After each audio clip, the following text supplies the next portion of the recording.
председавач. Во врска со образложението зошто не се прифаќа овој амандман, апсолутно не држи никаква тежина. Од проста причина што за овој член 9, ако го прочитате став 4, ќе ви го прочитам, од предлогот на законот, значи во зоната за одржливо користење, во планот за управување со Националниот парк Шар планина, се предвидуваат мерки за интервенции со цел унапредување на карактеристиките на природата. Значи, кога вие како предлагач на законот ќе понудите член каде што се прецизира кои активности ќе се прават во определена зона, е сосема во ред.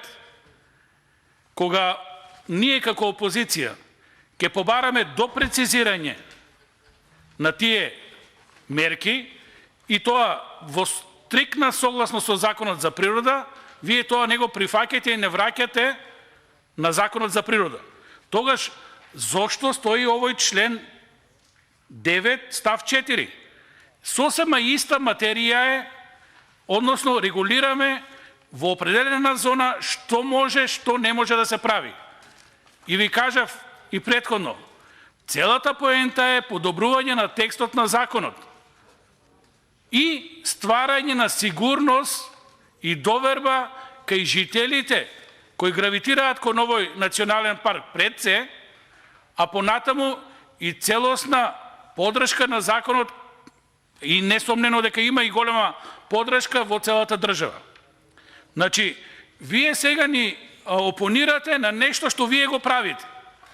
Вие се дозволувате во законот да ги коментирате можностите во одредена зона, може да се прави, да не се прави нешто.